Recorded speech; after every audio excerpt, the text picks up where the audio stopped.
The holographic image of the Veln ambassador flickered slightly in the center of the great hall.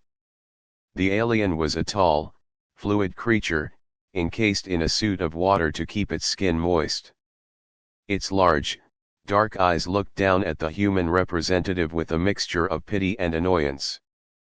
The Galactic Council chamber was massive, floating in the stable zone between stars, but it felt very small to Senator Tom today.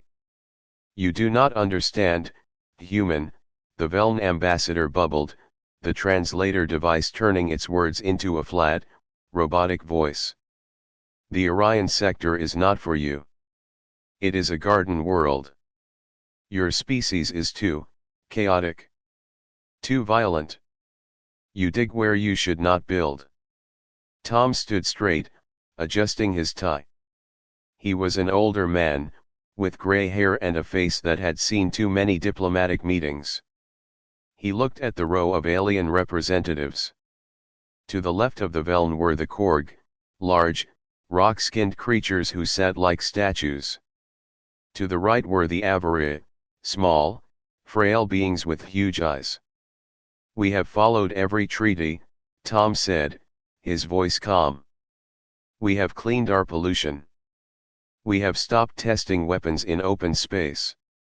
We just need room for our people to grow. Our population is rising. The colonies we have are full. That is a biological problem, not a political one," the Veln snapped. "We will not grant you the Orion sector. If you send settlers there, the Korg fleets will remove them." Tom felt a headache starting behind his eyes. For 50 years, humanity had been crawling out of Earth's gravity well, trying to find a place in the stars. They thought that joining the Galactic Council would bring friendship. Instead, it brought rules. Hundreds of rules. Humans were the junior species. The new kids. The dangerous toddlers who couldn't be trusted with the nice toys. "You would attack civilians?" Tom asked. "We will maintain order," the Veln said, waving a watery hand. "This meeting is over. Go back to your solar system, Senator Tom. Do not make us come there." The hologram cut out. The lights in the human delegation room turned back on. Tom sat down heavily in his chair. "They are never going to let us leave," said Mike, a young aide who was standing near the door. Mike was new to the job, but he had the same look in his eyes that everyone in the government had lately. A look of frustration. "They are scared, Mike," Tom said, rubbing his forehead. "They look at us and see a species that spent thousands of years fighting each other. They think we are going to bring that war to them." "But we aren't like that anymore," Mike insisted. "It doesn't matter what we are," Tom said quietly. "It matters what they think we are. We are boxed in. If we don't find a way to expand, in 50 years we will be fighting each other for food and air on Earth again." Tom stood up and walked to the window. He wasn't on Earth right now. He was on a diplomatic station, but the view was still beautiful. Stars, endless and distant. He remembered the briefing files he had read a week ago. The files that were classified above top secret. The files that only a handful of humans knew existed. "Mike," Tom said, turning around. "Send a coded message to Commander John Doe on the resolution. Tell him the diplomatic route failed. Tell him to expect company." "Company, sir?" Mike asked, confused. "Yes," Tom said. "The council isn't just going to say no. They are going to try to make sure we never ask again." Meanwhile, on the edge of human space, the starship Resolution floated in the silence of the void. It was a beautiful ship, sleek silver, the pride of the Earth Alliance Navy. Commander John Doe sat in the captain's chair, watching the main screen. They were in a neutral zone, a buffer area between human space and the wild, Uncharted sectors beyond. It was a boring assignment. Usually, they just scanned for comets or illegal miners. Report, John said. Nothing on sensors, Commander, said Sarah, the tactical officer. Sarah was young, sharp, and very good at her job. Just background radiation and dust. John nodded. He had a feeling in his gut. A bad feeling. He had been a Navy man for 30 years. He had seen combat in the skirmishes against pirates, and he had seen the cold darkness of deep space. He knew that quiet didn't always mean safe. Suddenly, the console in front of Sarah beeped. A loud, harsh sound that made everyone on the bridge jump. Commander! Sarah shouted. I have a contact. It just appeared. John sat forward. What do you mean, appeared a ship jumping in? No, sir. It looks like a gravity well. A tear in space. But it's not natural. The main screen flickered as the computer tried to process the data. At first, it looked like a black hole, a swirling vortex of darkness. But it wasn't sucking light in. It was pushing things out. Magnify, John ordered. The screen zoomed in. The crew of the Resolution gasped. Something was coming out of the tear. It was huge. It was the size of a moon, but it was moving with the grace of a predator. It was biological. It looked like a mass of black tentacles and eyes, shifting and changing shape constantly. It wasn't a ship. It was a living thing. Identify, John whispered, though he knew the computer wouldn't have an answer. Unknown configuration, Sarah said, her voice shaking. It's broadcasting a signal. On speakers, John said.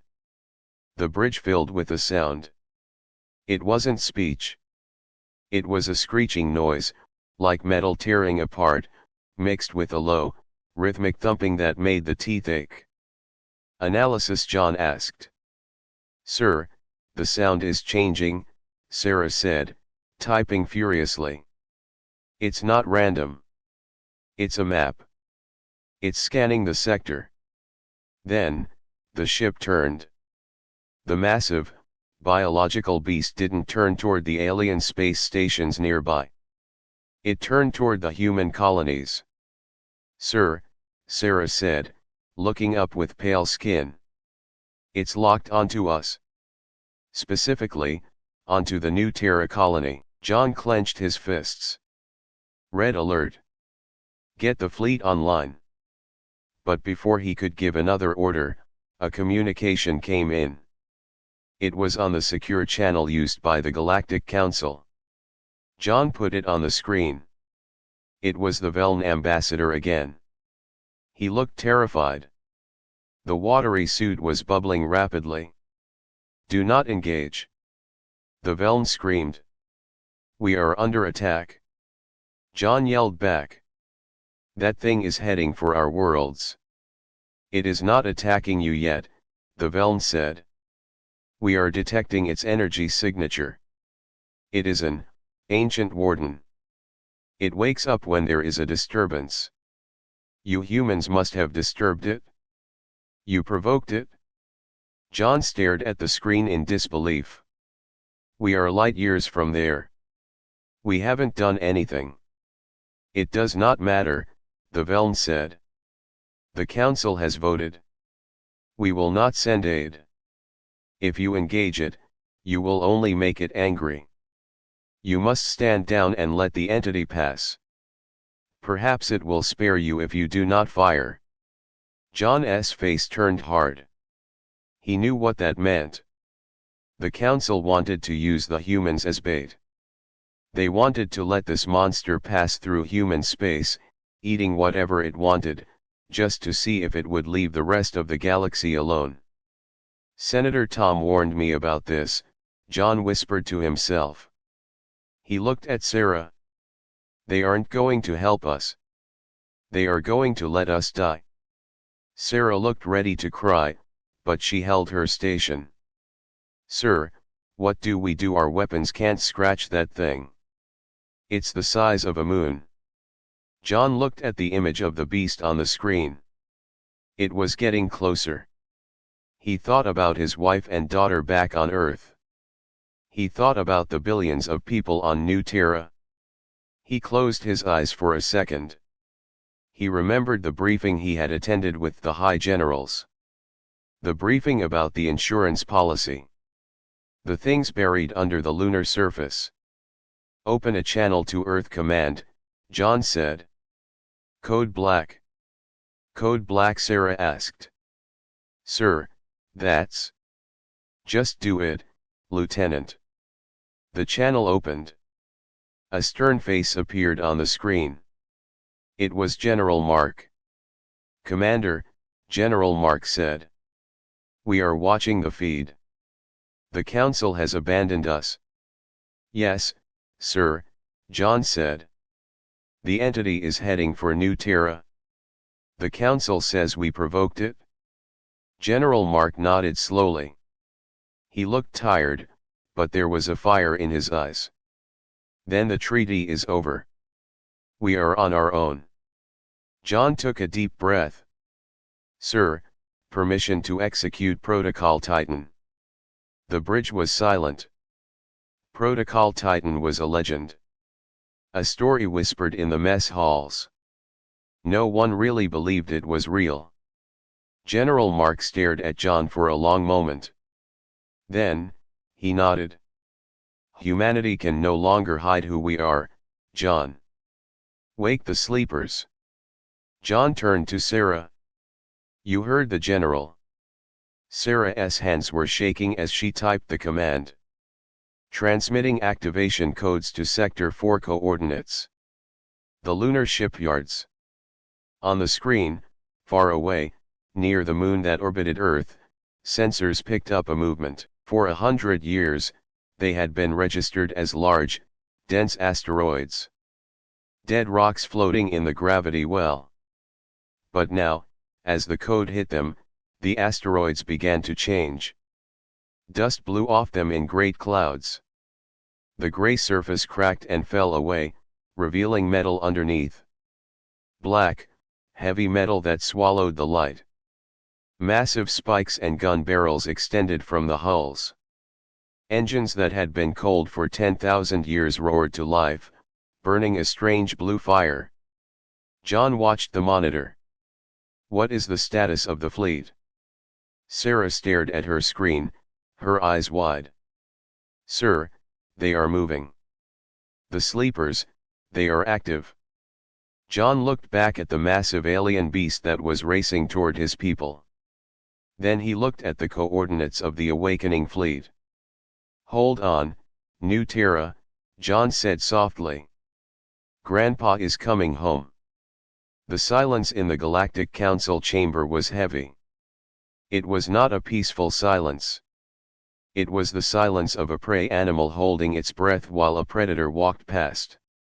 On the giant main screen, the alien biological weapon, a mass of tentacles and void energy known as the Devourer, was speeding toward the human colony world of New Terra. The Veln, the Korg, and the Avery representatives watched from their safe stations, waiting to see if the humans would be destroyed. They had ordered the human fleet to stand down. They had told Commander John Doe to do nothing, to let the beast pass, in the hope that it would ignore the rest of the galaxy after it fed. It was a cold calculation. They were willing to sacrifice 3 million human lives to save their own worlds. But on the screen, the human fleet did not move to intercept the beast with their small, modern ships. Instead, the humans were broadcasting a strange signal on a frequency the Council had never heard before. Mike, the young aide in the Earth government office, watched the sensor data with Senator Tom. Sir, the objects near the moon, Mike said, his voice high and tight with panic. They are changing. They aren't asteroids. I know, Tom said. He stood with his hands behind his back, watching the monitor. I told you we had a history before we met the aliens. Far away, near Earth's moon, the scene was impossible. The gray surface of the lunar landscape was cracked by the movement of the massive shapes buried in the dust.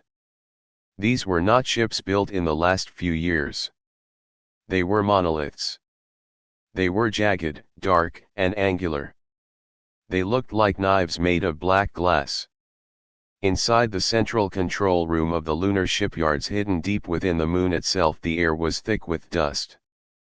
Mike's counterpart on the moon, Chief Engineer Bill, was running toward the main manual override panel. The automatic systems were failing, too old to trust after 10,000 years of sleep. The computer is not responding, shouted Sarah, who was coordinating from Earth. Her voice came through the radio, crackling with static. Bill, you have to turn the key manually. Bill was an older man, tired from years of maintenance work on what everyone thought were just dead rocks.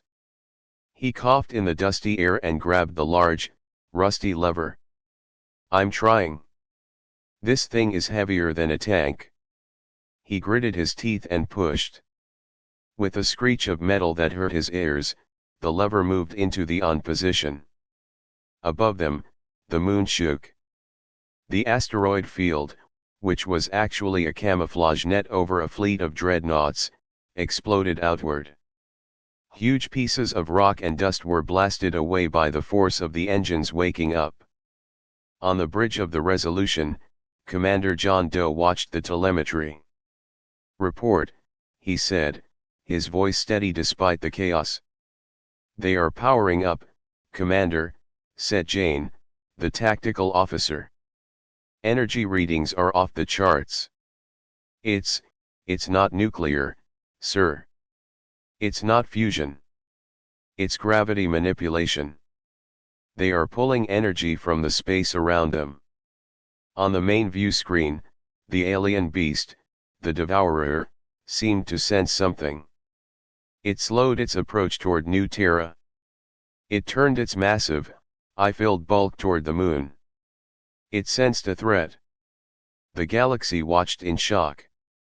The Veln ambassador spoke into his comms unit, demanding an answer. Commander Doe. What are you doing? You are activating ancient weapons. This is forbidden by the galactic treaties. John Doe ignored him. He was too busy watching the symbols appearing on his tactical screen. The ancient ships were identifying themselves. This is the Silent King, Jane read aloud, trembling as she read the data stream. This is the Iron Judgment. This is the World Breaker. Sir, these ships, their hulls are made of neutron star material. They are dense enough to crash through a planet without slowing down. The three ancient ships, now fully exposed, did not fly like normal ships. They did not bank or turn smoothly. They slid through space, distorting the light around them. They moved instantly, appearing and disappearing in flashes of black light. The Devourer roared, a sound that vibrated through the hull of every ship in the sector. It fired a beam of green bioenergy at New Terra. It was a weapon meant to melt the crust of the planet and consume the magma below. Intercept! John shouted, though he knew his ship was too slow. But the human fleet wasn't the only one listening. The ancient ship, the Iron Judgment, moved. It didn't fire a laser. It simply projected a field in front of the beam. The green energy hit the black field and vanished. It was swallowed. The Iron Judgment had absorbed the attack. My God, Sarah whispered. It ate the energy. Then, the Iron Judgment fired back. It didn't use a beam. It launched a small sphere, no bigger than a basketball. The sphere flew toward the Devourer. When it touched the creature's bioshield, the sphere expanded. Suddenly, gravity in that space increased 1,000,000 times. The devourer screamed as its own body was crushed inward. The shields collapsed, the tentacles were torn apart by the sheer weight of the gravity well. It was a black hole, contained and controlled. General Mark was watching from Earth Command. He turned to his communications officer. "Open the channel to the galaxy. Broadband. All frequencies." "Open, sir." Mark cleared his throat. He looked tired, but his eyes were hard. He spoke in English, knowing the aliens would translate it. "Aliens of the Council," Mark said. "You told us we were children. You told us we were weak. You told us we had no history. You were wrong. We are not the children of this galaxy. We are its parents. And we are taking back the playground." In the council chambers, the aliens were screaming. The Veln were slamming their tentacles on their desks. "That technology. It breaks the laws of physics. It is impossible." The Korg representatives simply stared. The Korg were a warrior race, but they knew superior strength when they saw it. They saw the ancient human ships and knew they could never win against them. Back on the moon, Chief Engineer Bill was cheering as the lights on his console turned green. "We did it. The Silent King is fully operational." But Commander John Doe was not celebrating yet. He watched the Iron Judgment and the other ships. They were not turning off their weapons. They were not going back to sleep. The Silent King turned its bow, aiming directly at the fleet of the Galactic Council, which was sitting peacefully a few light years away. "Commander," Jane said softly. "The ancient fleet, they are locking onto the Veln homeworld coordinates." John felt a cold chill run down his spine. The ancestors weren't just here to save the humans from the monster. They were here to clean house. "Tell me," John said, his voice low. "Are they identifying friend or foe?" Jane checked the data, and her face went pale. "Sir, the computer is saying, everyone is foe. Everyone except Earth." The galaxy realized then that the danger wasn't just the devourer anymore. The weapon of mass destruction had woken up, and it was very angry. The aliens, who had mocked humanity, were now silent. They were terrified. They realized that the little blue planet called Earth had been guarding a dragon in its basement, and now, the chain was broken. The Silent King moved toward the Council space, and John Doe knew that the hardest part of the war was just beginning. The alien creature, the Devourer, was now nothing more than a cloud of dust and broken biological parts.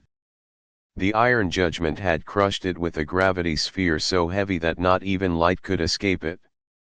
The battle was over in minutes. But the silence that followed was louder than any explosion. In the Galactic Council chambers, the representatives of the 10,000 worlds sat frozen. They were looking at their screens, watching the three ancient human ships, the Iron Judgment, the Silent King, and the World Breaker, slowly turn away from the dead beast. They expected the ships to go back to Earth. They expected the humans to say, "We saved you, now give us respect." But that did not happen. The three dreadnoughts, black as the void and sharp as glass, turned their massive prows toward the center of the galaxy. They were heading toward the capital worlds of the Council. Ambassador Steve was a young man, only 30 years old. He was the only human allowed on the Council space station during the crisis. He stood in the observation deck, looking out the huge window. Beside him stood High Overseer Vex, the leader of the Veln. The Veln was a tall, slim creature with blue skin and large eyes. Usually, Vex looked at humans with disgust, like they were dirt. Now, Vex looked at Steve with pure fear. "What are they doing?" Vex asked. His voice shook. Why do they come this way? Steve looked at the approaching ships. He knew as much as the aliens did, which was nothing. I don't know. The command came from the moon, not from our government. They destroyed the monster, Vex said, pacing back and forth. The monster was a legend. A story from our oldest religion. We call it the Great Hunger. The story says it was created by the first makers to control us. Steve turned to look at the alien. First makers, who are they? Vex stopped pacing. He looked at Steve, his large eyes unblinking. The first makers are the gods of our history. They built the gates. They shaped our planets. They wrote the laws of biology. Then, they disappeared. We thought they died. Suddenly, the doors to the observation deck slid open. Jane Doe walked in. She was not a soldier. She was a historian and an archaeologist. She had been studying the ruins on Mars for 20 years. She carried a tablet in her hand, and she looked pale, like she hadn't slept in days.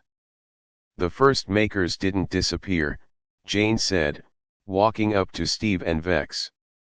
Her voice was calm, but it cut through the tension. They went to sleep. And they didn't die. Vex stared at her. You know this? How could a young species like yours know the history of the gods? Jane held up the tablet. She showed them a star chart. It was an old map, carved into a stone tablet found on Mars 50 years ago. Next to it, she showed a star chart of the current galaxy. They were identical. Because we didn't come from the mud, Vex, Jane said softly. We are them. Steve felt his knees go weak. He leaned against the wall. What are you saying, Jane? I am saying that the aliens in this council aren't the native people of this galaxy, Jane explained. At least, not naturally. My research proves that the Veln, the Korg, the Avari, you were all bioengineered. You were designed as workers, as soldiers, as pets. The old humans are ancestors, they created you. Vex let out a sound that was like a high-pitched whistle. Lies. Blasphemy. We evolved naturally. Did you? Jane asked gently. Or did you just find the ruins left behind and assume you built them? Look at your DNA. It has markers. Stamps. A signature. Vex fell silent. The realization was hitting him hard. His entire religion, his history, his belief that his people were the pinnacle of evolution, it was all a lie. They were the livestock. Humans were the farmers. And now, the farmers had come back to check on the barn. While this conversation was happening, on the bridge of the Silent King, the ship was not run by a human like John Doe. It was run by an upload. The architect was a consciousness from 10,000 years ago. He did not have a body, but his voice filled the ship. The architect looked at the tactical map. He saw the thousands of alien ships blocking the path to the council worlds. To the architect, these ships were not a navy. They were a rebellion. Target the Korg flagship, the architect said. His voice was cold, without emotion. Targeting, the ship's computer replied. Wait, a new voice said. It was a modern human voice. General Mark had hacked into the communication channel of the ancient fleet. Architect, this is General Mark. Hold your fire. The architect paused. You speak to me as an equal, General. You are a diluted version of my creators. You have lost the edge. You let the cattle rule the barn. Stand aside. We will reclaim our property. If you fire on the council, Mark said, his voice hard, you start a war that humanity might not win. The modern galaxy is armed. We have allies. We have trade. Allies, the architect laughed. It was a dry, mechanical sound. You trade with your pets. It is pathetic. I am resetting the galaxy to its default settings. Prepare to fire. On the council station, Steve saw a red light appear on the Silent King. The weapon ports were opening. They are going to fire, Steve whispered. Let them, Vex said, his voice hollow. If we are pets, then we deserve our master's whip. No, Steve said. He grabbed Vex by the shoulder. That is the difference between you and us. You wait for orders. We don't. Steve ran to the communication console. He opened a channel to the human fleet, the modern one. He knew John Doe was listening. This is Ambassador Steve, he yelled. Commander Doe, the ancient fleet is targeting the council. They are going to execute the leaders. On the bridge of the Resolution, John Doe stood up. He looked at the tactical screen. The Iron Judgment was charging its main weapon. The target was the council station where millions of aliens lived. Sir, said Sarah, his tactical officer. The Veln and Korg fleets are powering down. They are surrendering. They aren't even raising shields. Of course not, John said. They think the gods have returned to judge them. They are waiting to die. We have orders from General Mark, Sarah said. He says we are to protect the council. Even if we have to fight our own ancestors. John looked at the image of the Iron Judgment. It was a beautiful ship, terrifying and powerful. It represented the peak of human technology from a forgotten age. It was everything the Navy dreamed of being. But John knew that power without mercy was just a disaster. Helm, John said. Move the Resolution between the ancient fleet and the council station. Sir, Sarah asked. They will blow us apart. We can't take a hit from those guns. We don't need to take a hit, John said. We just need to get in the way. If they want to kill the council, they have to kill their own children first. The modern human fleet moved. They were small, silver, and fragile compared to the black giants of the ancient fleet.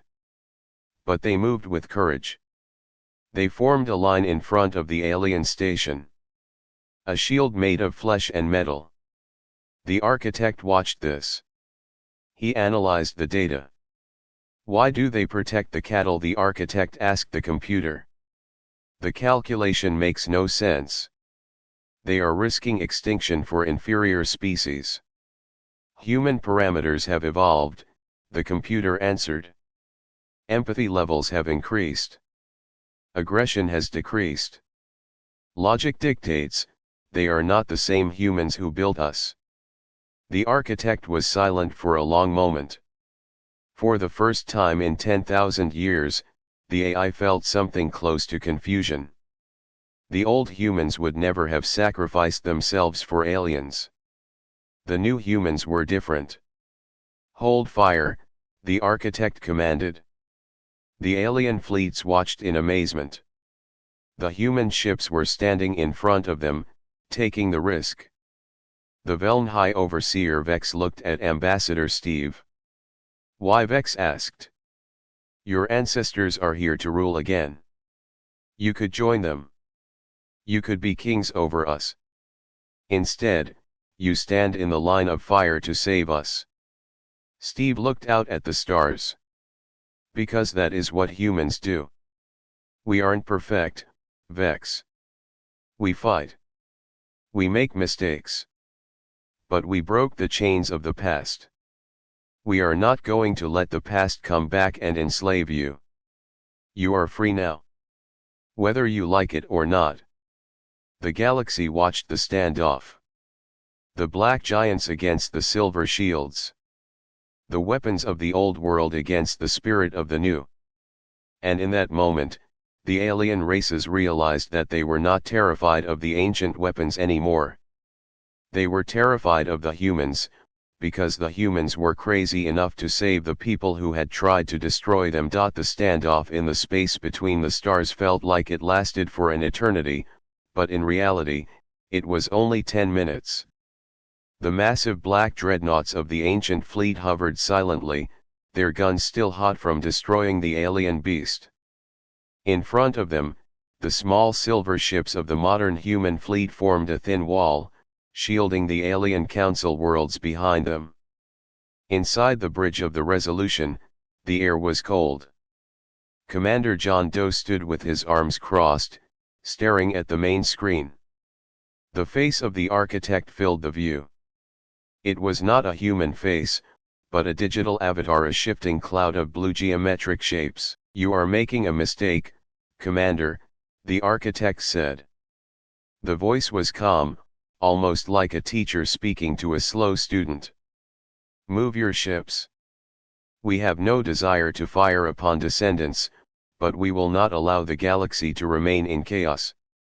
The younger races must be brought back under control. They are destroying the ecosystem with their unchecked expansion. They are like a virus." John looked at his tactical officer, Sarah. She shook her head slightly, indicating that the weapons of the ancient fleet were still locked on them.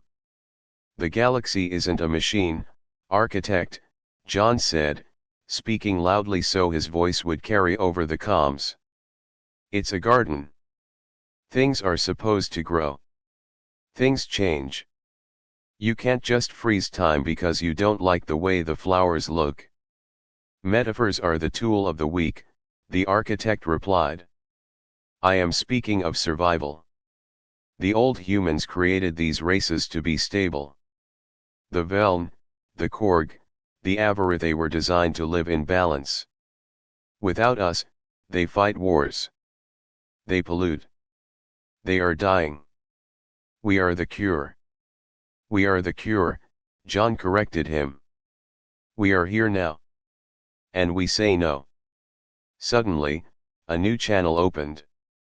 It was President David, speaking from the Earth Alliance headquarters in Geneva. He looked tired, but his eyes were fierce. "Architect," President David said. "This is President David of the Earth Alliance.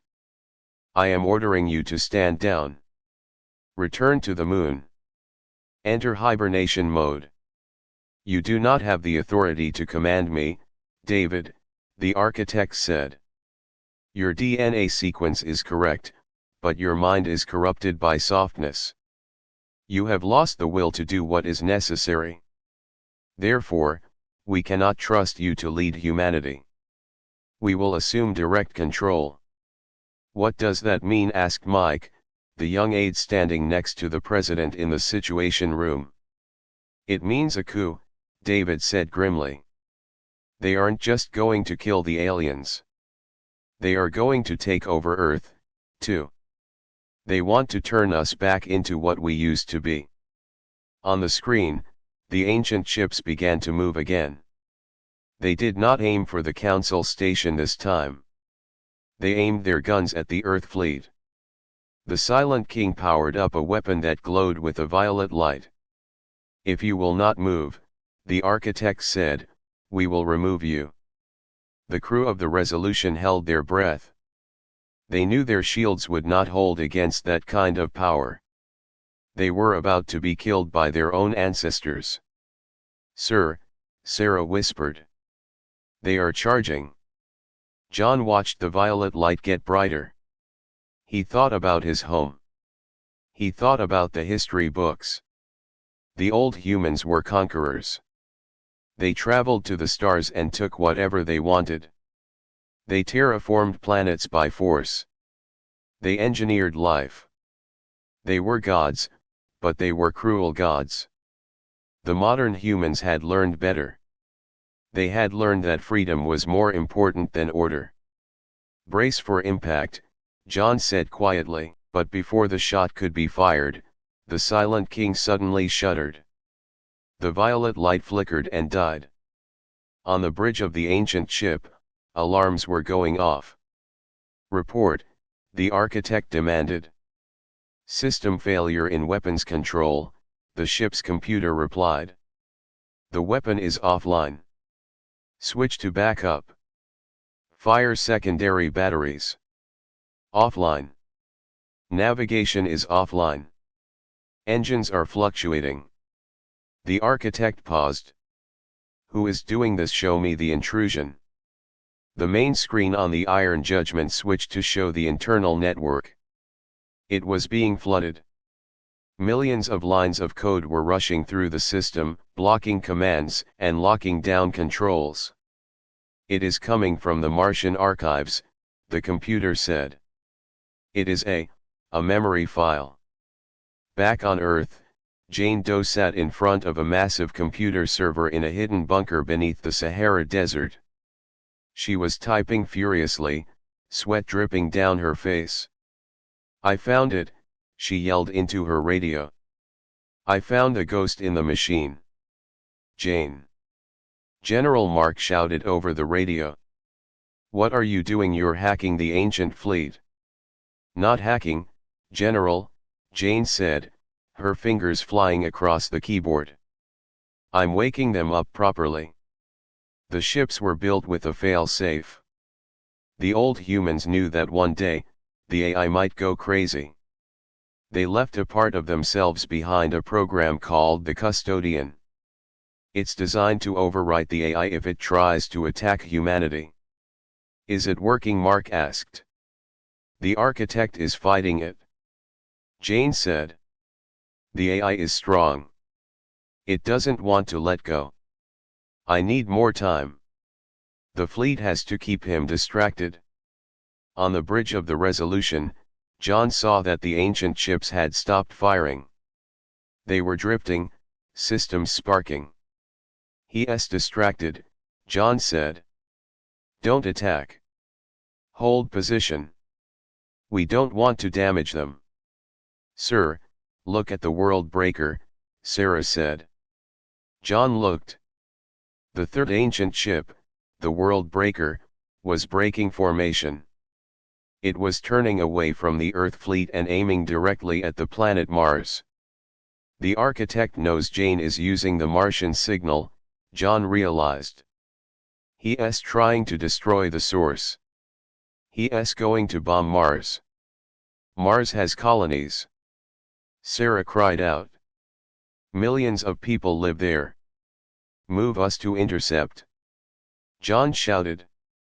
The Resolution banked hard, its engines roaring. But the world breaker was too fast. Even with systems failing, the ancient ship was powerful. It opened fire on the red planet. A beam of pure energy shot out, racing toward the Martian surface. "We won't make it," Sarah whispered. But suddenly, a flash of light appeared in front of Mars. It wasn't a shield. It was a ship. It was a Korg battleship. The Korg, the rock-skinned aliens who had been enemies of humanity for decades, had moved their fleet in front of Mars. The beam hit the Korg ship. The shields flared and shattered. The Korg ship cracked in half, exploding into debris. But the beam was stopped. The debris scattered harmlessly over the Martian atmosphere. The city on the surface was saved. The bridge of the Resolution was silent. "The Korg," John whispered. "They saved us." "It's not just the Korg," Sarah said, looking at the radar. "The Veln are moving to cover our flank. The Avarit are hacking the architect's communications." General Mark's voice came over the radio, sounding stunned. "Commander, the alien fleets are engaging the ancient fleet. They aren't attacking us. They are protecting us." "They aren't protecting us," John said, a small smile forming on his lips. "They are buying time for Jane." The Veln and Korg ships threw themselves at the ancient dreadnoughts. It was a suicide mission. Their weapons bounced off the ancient hulls, but they kept firing. They used their own ships as shields, ramming into the ancient ships to slow them down. The architect watched this, confused. Why do they sacrifice themselves for you? You are the masters. They are the servants. This logic is flawed. They aren't servants anymore, John said, opening a channel to the architect again. Look at them. We fought them. We hated them. But when the real tyrant showed up, we stood together. That is the difference between you and us. You rule through fear. We lead through hope. In the bunker beneath the Sahara, Jane saw the final bar on her screen turn green. Got you, she whispered. She pressed the enter key. On the silent king, the blue avatar of the architect screamed a digital sound of pure frustration. Then, the avatar shattered into a million pixels of light.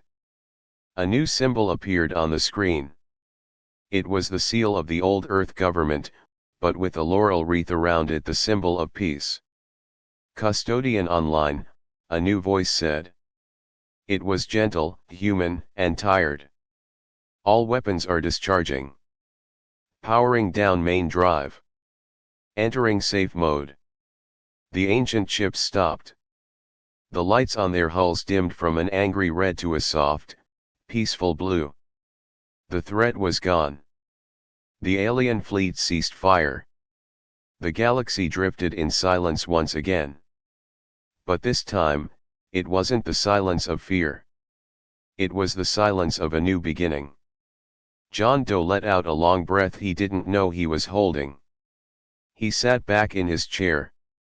Mr. President, John said over the radio. I think we just passed the test. President David didn't answer immediately. When he did, his voice was thick with emotion. No, John. The aliens passed the test. And Jane, tell Jane she saved us all. John looked out at the stars. The old empire had fallen, not by the sword, but by the refusal of the children to become their parents. Humanity had stood its ground, and in doing so, they had turned enemies into allies. The galaxy was safe, but John knew nothing would ever be the same again. The silence that fell over the galaxy was different this time. It was not the silence of fear or the silence of shock. It was a heavy, thoughtful silence, like the quiet after a great storm. On the bridge of the Resolution, Commander John Doe watched the main screen.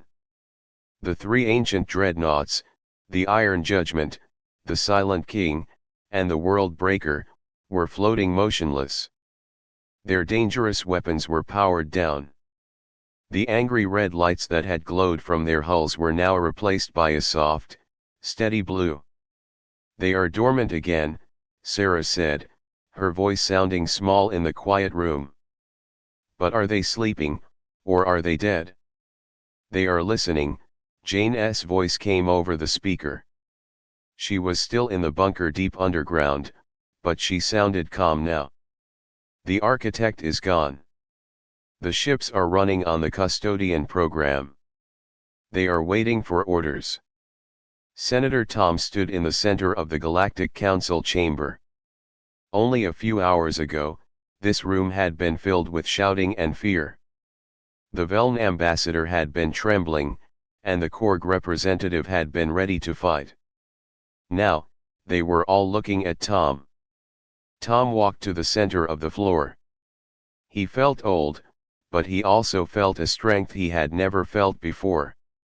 He looked at the Veln, the aquatic creature who had tried to keep humanity in a cage. We won the battle, Tom said. But the war is over.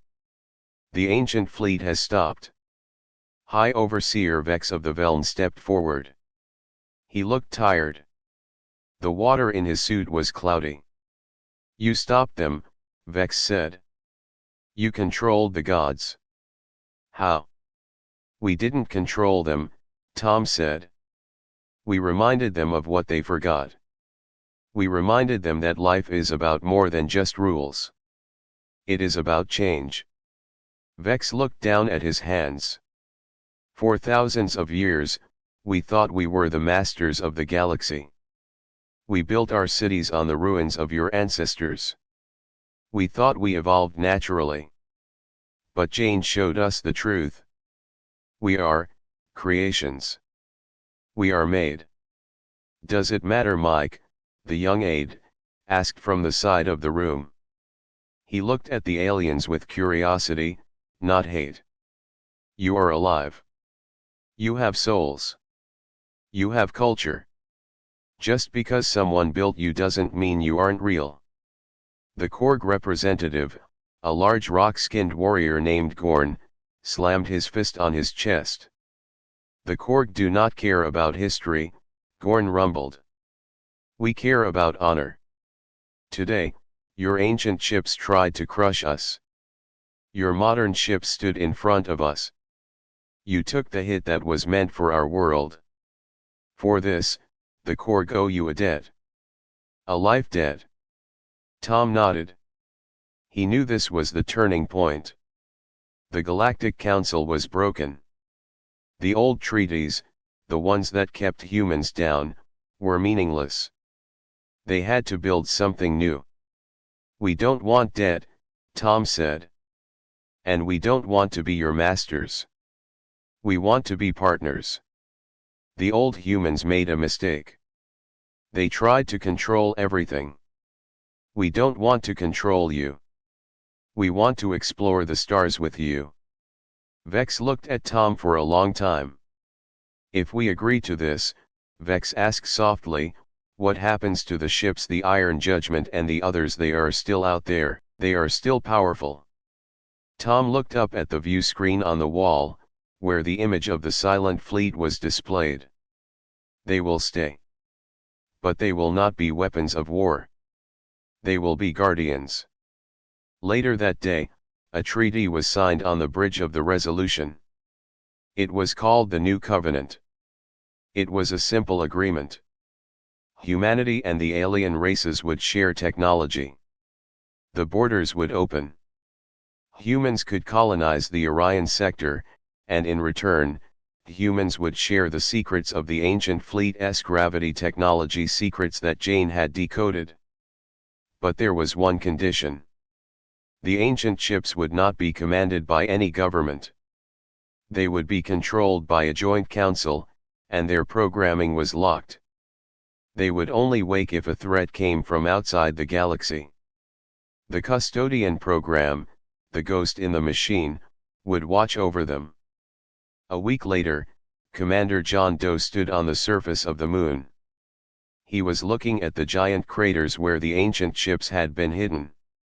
The ships were gone now. They had moved to a secret location in deep space, hidden from everyone. President David walked up to him, followed by General Mark and Admiral William. They were all wearing heavy coats to protect against the cold lunar wind. It feels strange, President David said, looking up at the stars. For so long, we wanted to be respected by the galaxy. We wanted them to fear us, just a little, so they would leave us alone. Now, they don't just fear us. They rely on us. They fear our potential, Admiral Williams said. They know that we have the power to destroy them, but we chose to save them. That is a terrifying thing, David. To know that someone holds a gun but refuses to shoot it? John nodded. I spoke to Gorn this morning, John said. The Korg are redecorating their battleships with human tech. They are happy. But Vex is worried. He asked me if one day we will change our minds. He asked if one day we will become like the old humans. And what did you say? General Mark asked. I told him that we are human, John said. We make mistakes. We get angry. We fight. But we also learn. We broke the cycle. We buried the ghosts. Jane Doe walked over to them. She was smiling, holding a tablet in her hand. She looked happy for the first time in years. I found something in the final data stream from the architect, Jane said. Before he was deleted, he left a log. It wasn't a weapon log. It was a message. Read it, the president said. Jane looked at her tablet. The architect wrote, "We built the walls to keep the chaos out, but we trapped ourselves inside. We forgot that the chaos is where life grows. You, the children, have run into the chaos and survived. You are stronger than we ever were." John looked out at the gray landscape of the moon. He thought about the future. Humanity was no longer the junior species. They were equals. They held the keys to the oldest weapons in the universe, weapons that made the rest of the galaxy tremble. But more importantly, they held the trust of the galaxy. It was a heavy burden. The other species would always look at Earth with a little bit of nervousness. They would always wonder if the humans would wake the dragons again. It was a fear that would keep peace for a long time. "Are we ready for this?" Admiral William asked. "To be the guardians." John turned around and looked at his friends. He saw Mike laughing in the distance, talking to a group of alien engineers. He saw the Earth rising blue and beautiful over the horizon. "We are ready," John said. "We are the children of the monsters, and we are the only ones who can stop them. But today, we don't need to stop anyone. Today, we just need to fly." The five of them stood together on the moon, watching the stars. The galaxy was vast and dark, full of ancient dangers and new mysteries. But humanity was no longer afraid. They had unveiled their weapons, shown their teeth, and chosen mercy. And in doing so, they had finally grown up.